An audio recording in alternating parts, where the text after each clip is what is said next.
On my first day, the new CTO's daughter looked at me and snapped, "Go back to your fantasy football games, boy."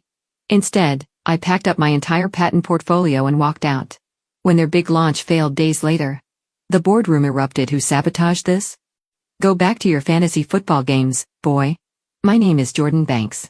I'm 27 years old, and I've been working at Zephyrstone Technologies in Seattle for 3 years.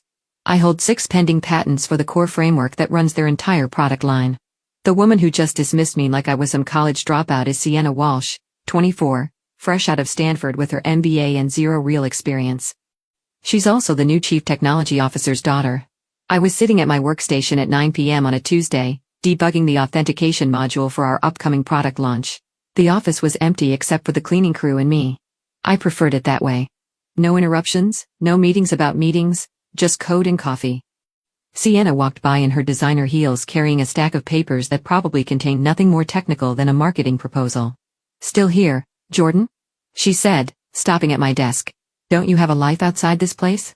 I looked up from my screen. "Just finishing up the security patch for the launch." She glanced at my monitor like she was trying to read hieroglyphics. "Right. Well, maybe you should take a break.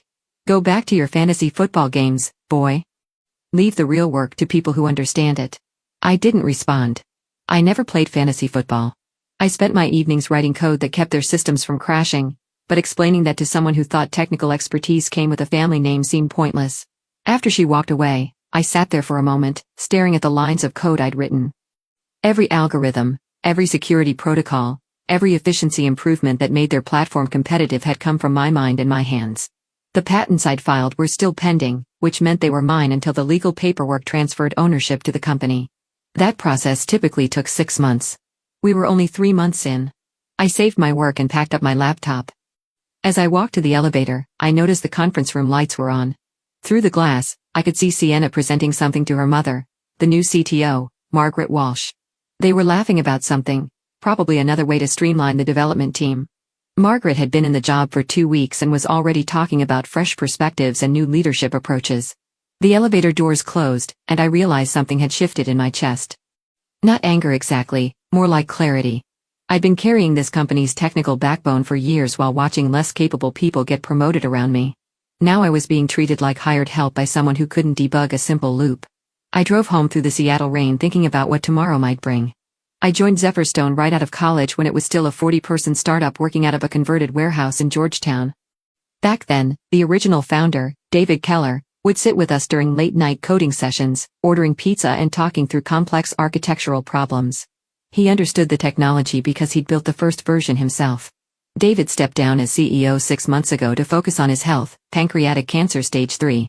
The board brought in Margaret Walsh from a big consulting firm to professionalize the operations and prepare for scale. Margaret had an impressive resume managing large teams, but her technical background was limited to whatever she'd learned in business school 15 years ago. My patents covered the core authentication system, the data compression algorithms, and the real-time synchronization framework that made our platform unique. Without those components, Zephyrstone was just another cloud storage company with a fancy interface. I developed them during my own time using my personal equipment because I wanted to solve problems that the company hadn't even recognized yet. The patents were filed under my name because I'd paid for the legal work myself. Standard practice was to transfer them to the company once the paperwork was complete, but that hadn't happened yet. My lawyer had advised me to wait until after the next performance review cycle to ensure I got proper recognition and compensation for the intellectual property. Sienna had joined the company 2 months ago as a strategic intern, reporting directly to her mother. She had no official technical role, but she'd been sitting in on engineering meetings and offering suggestions about resource allocation and timeline management. Last week, she'd suggested that the development team was overstaffed and that we could probably deliver the same results with fewer people. I'd been watching the dynamic between mother and daughter carefully. Margaret would ask Sienna's opinion on technical decisions that she should have been discussing with the engineering leads. Sienna would nod thoughtfully and offer management-speak responses about efficiency and agile methodologies. Neither of them ever asked me about the technical feasibility of their ideas. The warning signs had been there for weeks. My name had been removed from the internal technical documentation without explanation. Meeting invites that used to include me automatically were now going to senior staff only. When I asked about it, Margaret's assistant told me it was just a scheduling oversight. Yesterday, I'd overheard a conversation between Margaret and the head of human resources about restructuring the technical team to better align with company goals. They hadn't noticed me in the break room, and I hadn't made my presence known. Now, after Sienna's comment about fantasy football, the picture was becoming clear. They were planning to push me out, probably after the launch when my work was complete, but before my patents transferred to the company. I pulled into my apartment parking garage and sat in my car for a few minutes, listening to the rain on the roof. The next morning, I arrived at the office early and found an email waiting for me. The subject line read, "Team restructuring, please review." It was from Margaret, sent at 11:47 p.m. the night before. The email outlined a new organizational structure that would take effect after the product launch in 2 weeks. My role was being transitioned to a more junior position focused on maintenance and support rather than core development. My salary would remain the same, but I'd be reporting to a new hire who had been brought in to lead the technical vision going forward. The new hire was someone I'd never heard of. According to his LinkedIn profile, which I looked up immediately, he had a computer science degree from a decent school and 5 years of experience at companies I recognized. Nothing impressive, but nothing obviously wrong either. What bothered me was that they'd made this decision without consulting me or even informing me until after the hiring was complete. I sat back in my chair and thought about what this meant. They were keeping me around long enough to ensure the launch went smoothly, then sidelining me before I could become a threat to their new management structure. My patents would transfer to the company in 3 months, giving them permanent ownership of the technology I'd created. After that, I'd be expendable. The office started filling up around 9 a.m. I watched people settle into their routines, checking emails and grabbing coffee. None of them knew what was coming. Most of them probably wouldn't care. They had their own careers to worry about. At 10:30 a.m., Sienna walked past my desk carrying a tablet and looking important. She was wearing a different designer outfit and had her hair pulled back in a way that made her look older than her 24 years. She glanced at my screen where I had the reorganization email open and smiled. "Morning, Jordan. Ready for another exciting day of development work?" I looked at her for a moment, then at the email, then back at her. Something clicked into place in my mind. This wasn't just about management restructuring or efficiency improvements. This was about removing me specifically, probably because I knew too much about how the technology actually worked. I closed the email and opened my file management system. My patents were stored in a secure folder on my personal cloud account, not on the company servers. The code I'd written was integrated into their platform, but the underlying frameworks were still documented in my private repositories. I started making a list of everything that belonged to me versus everything that belonged to the company. The list was longer than I'd expected. At noon, I packed up my personal laptop and walked out to my car. I didn't tell anyone where I was going. I just needed to think clearly about what came next. I drove to a coffee shop near the waterfront and spent the afternoon making phone calls to my lawyer. I returned to the office the next day with a plan. I'd spoken with my lawyer, Thomas Garrett, for 2 hours the previous evening. He'd reviewed my employment contract and confirmed what I already suspected. My patents were still my property until the transfer paperwork was complete. More importantly, any code I'd written using those patented processes belonged to me until the intellectual property formally changed hands. I decided to confront Margaret directly. Professional, straightforward, no accusations. I wanted to give her a chance to explain the reorganization and see if there was room for negotiation. I knocked on her office door at 2 p.m. She was on a conference call, but she motioned for me to sit down. Through the glass wall, I could see Sienna in the adjacent conference room presenting something to a group of people I didn't recognize, probably more consultants brought in to evaluate our operations. Margaret finished her call and turned to me with a smile that didn't reach her eyes. "Jordan, thanks for coming by. I assume you've had a chance to review the restructuring proposal?" "I have. I wanted to discuss my role going forward and make sure we're aligned on expectations." She leaned back in her chair. "Of course, I know change can be difficult, but I think you'll find that the new structure gives you more opportunities to focus on what you do best." "Which is what exactly?" "Maintenance, optimization, supporting the development team, the kinds of technical tasks that require deep knowledge of our existing systems." I kept my voice level. "Margaret, I designed those existing systems. The authentication framework, the compression algorithms, the synchronization protocols, those are my patents." Her expression shifted slightly. "Well, yes, you've certainly made important contributions. But as you know, all intellectual property developed during your employment belongs to the company. That's standard in our industry. The patents haven't transferred yet. According to my employment contract, that doesn't happen until the legal review is complete." She picked up a folder from her desk and flipped through it. "Actually, I've been meaning to discuss that with you. Our legal team has identified some concerns about the patent filings. There are questions about whether the work was done using company time and resources." I felt my stomach drop.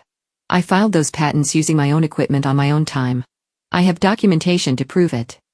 I'm sure you do, but perception can be tricky in these situations.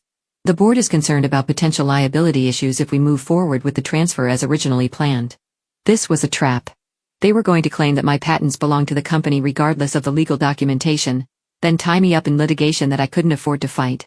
Even if I eventually won, the legal costs would bankrupt me, and the product launch would be long over. What are you proposing? We'd like you to stay in your current role through the launch, help train the new technical lead, and then we can discuss a transition timeline that works for everyone. I stood up. I need some time to think about this. Of course.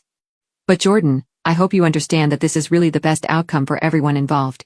Fighting this would be expensive and disruptive, and ultimately, the company's position is very strong. I walked back to my desk and sat down, my hand shaking slightly. They had me cornered. If I tried to fight for my patents, they'd claim I'd stolen company intellectual property. If I agreed to their terms, I'd lose everything I'd created and end up in a dead-end job. Through the glass conference room wall, I could see Sienna finishing her presentation. The people she was talking to were nodding and taking notes. One of them was pointing at a chart that looked like an organizational diagram. My computer pinged with a new email notification. The sender was Human Resources. The subject line read, Updated Employment Agreement. Please review and sign. I didn't open it. Instead, I started thinking about what Thomas had told me during our phone call. The patents were mine until they weren't.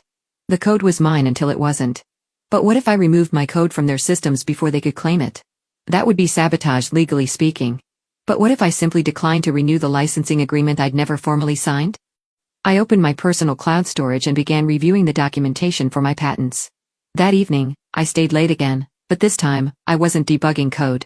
I was conducting an audit of everything I'd contributed to Zephyrstone's platform over the past 3 years. The results were more extensive than I'd realized. My authentication framework was integrated into every user login, every API call, and every data transfer. Without it, their system would revert to basic username password security that any halfway competent hacker could bypass. The compression algorithms I developed reduced their storage costs by approximately 60% and made their platform fast enough to compete with larger companies. The synchronization protocols enabled real-time collaboration features that were central to their marketing message. I'd essentially built the technological foundation that made Zephyrstone competitive in their market. Everything else was just user interface and business logic built on top of my work, but the deeper truth was more complicated. As I reviewed old emails and meeting notes, I found evidence that Margaret and Sienna had been planning this move for weeks before the reorganization announcement. 3 weeks ago, Margaret had asked the development team to document all of our technical processes and create detailed system architecture diagrams. She'd framed it as a routine knowledge management initiative. 2 weeks ago, Sienna had requested access to our code repositories for a strategic analysis of development efficiency. I'd granted the access because she was the CTO's daughter, and I'd assumed it was legitimate. Last week, I discovered that someone had been copying files from our shared drives to an external location. When I'd reported it to IT security, they told me it was authorized by senior management for backup purposes. Now I understood what had been happening. They'd been systematically documenting and copying everything I'd created so they could continue using it after pushing me out. The plan was probably to claim that my patents were derivative works based on company resources, making them company property regardless of the legal filing status. I found an email thread between Margaret and someone at their law firm discussing intellectual property acquisition strategies and minimizing developer leverage. The thread was dated 2 days after Margaret had started working at the company. This wasn't about reorganization or efficiency. This was a calculated plan to steal my work. I spent the next hour researching Margaret's background more carefully. Her previous job had been at a consulting firm that specialized in technology acquisition and integration. Before that, she'd worked for a venture capital company that focused on buying distressed startups and extracting value from their intellectual property. She wasn't brought in to grow Zephyrstone. She was brought in to strip Moneta. I called Thomas and explained what I discovered. He listened carefully, asked several questions about the timeline, and then delivered news that changed everything. Jordan, based on what you're telling me, you have grounds for a cease and desist order.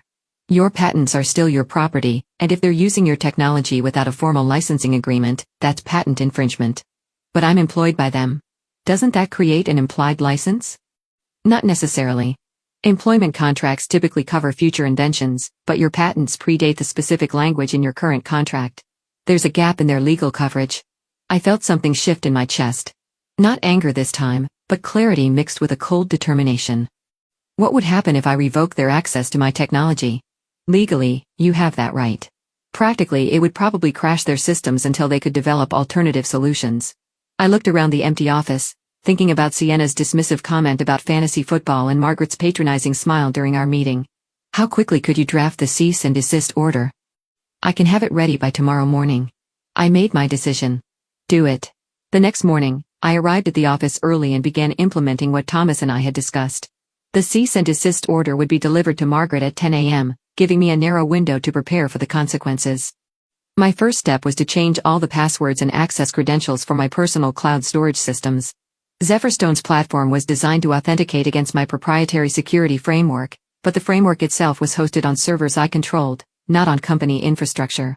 I'd built it that way initially as a security measure, but now it gave me leverage I hadn't fully appreciated. At 9:45 a.m., I sent an email to the entire development team explaining that I would be conducting routine maintenance on the authentication system starting at 11 a.m. These kinds of notifications were common and nobody questioned them. At 10 a.m., I watched through the glass wall as a courier delivered an envelope to Margaret's office. She opened it, read the contents, and immediately picked up her phone.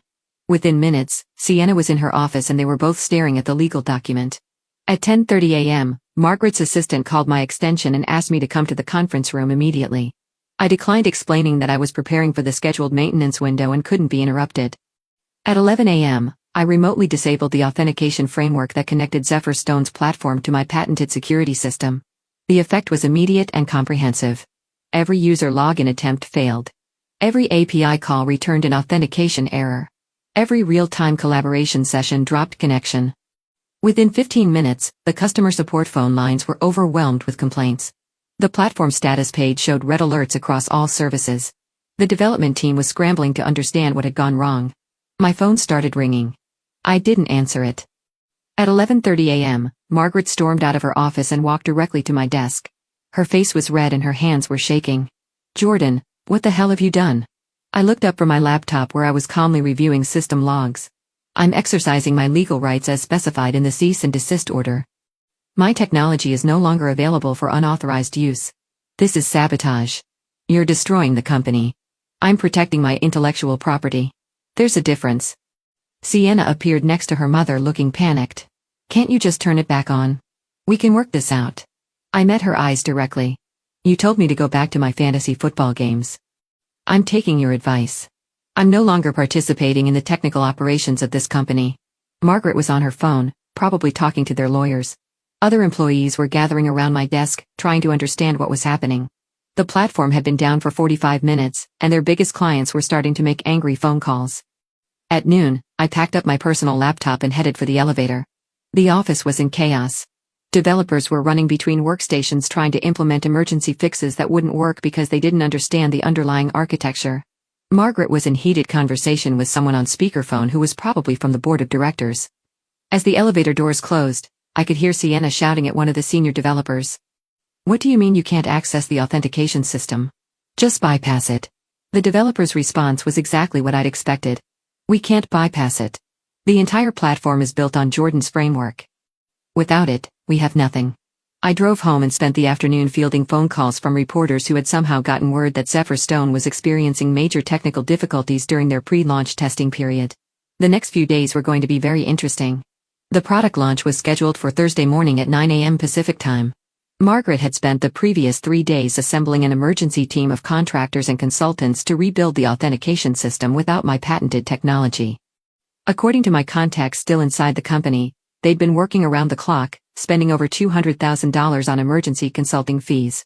I woke up early on Thursday and made coffee while monitoring the technology news websites. Several industry publications had picked up the story of Zephyrstone's technical difficulties, but the full scope of the problem wasn't public yet. At 9 a.m., I watched the live stream of their product launch event. Margaret was presenting to a room full of investors, potential clients, and technology journalists. She looked confident as she demonstrated the new features and talked about the company's growth trajectory. At 9:30 a.m., during the live demonstration portion of the presentation, she invited the audience to test the platform themselves using guest accounts that had been set up specifically for the launch event. The system crashed immediately. Not just a slow response or a minor glitch, complete failure. The emergency authentication system they'd built couldn't handle the concurrent load of 50 users trying to log in simultaneously. Error messages cascaded across the screen. The database connections timed out. The entire platform became unresponsive. Margaret tried to keep presenting while her technical team scrambled to fix the problems in real time. But after 10 minutes of watching engineers frantically typing on laptops while the audience whispered among themselves, she had to stop the demonstration. "We're experiencing some minor technical difficulties," she announced, her voice betraying her growing panic. "We'll resume the demonstration shortly." They never resumed it. After 30 minutes of failed attempts to restore functionality, Margaret ended the event early and asked everyone to leave. The technology blogs published the reviews within hours. The headlines were brutal. Zephyr Stone launch crashes spectacularly. Tech company falls apart during live demo when ambition meets reality, a startup cautionary tale. The board of directors called an emergency meeting for Friday morning. By Friday afternoon, Margaret Walsh was no longer the chief technology officer of Zephyr Stone Technologies. The press release cited strategic differences regarding technical leadership and company direction. Sienna Walsh was quietly removed from the intern program without any public announcement. According to my former colleagues, she'd attempted to blame the platform failure on sabotage by a disgruntled employee, but the board's investigation revealed the chain of events leading to my departure. Her accusations only highlighted the management failures that had caused the crisis. The company's stock price, which had risen in anticipation of the product launch, dropped 42% over the following week. 3 major clients canceled their contracts. 2 board members resigned. Meanwhile, I was fielding phone calls from venture capital firms and technology companies who wanted to license my patents. By the end of the month, I'd signed licensing agreements with 3 of Zephyr Stone's competitors and founded my own startup with $12 million in series of funding. The new company, which I named Iron Vault Security, specialized in enterprise authentication solutions. Our first major client was a financial services firm that had been burned by unreliable security platforms in the past. Our second client was a healthcare company that needed compliance-grade authentication for patient data systems. 6 months later, Zephyr Stone was acquired by a larger company for a fraction of their previous valuation. The acquiring company's first move was to completely rebuild the platform using industry-standard security frameworks, effectively discarding everything that Margaret and Sienna had tried to preserve. Margaret Walsh returned to consulting work, though her reputation in the technology sector had been significantly damaged. Sienna Walsh left the tech industry entirely and took a marketing job at a retail company in Portland. Neither of them ever acknowledged their role in the company's collapse, but the technology community has a long memory for failed leadership. When reporters asked me why I'd left Zephyr Stone so abruptly, I kept my answer simple. Sometimes walking away is the best way to protect what you've built. The real lesson was quieter but more important. Respect and competence can't be faked, and dismissing someone because of their age or background is a mistake that compounds quickly in an industry built on knowledge and innovation.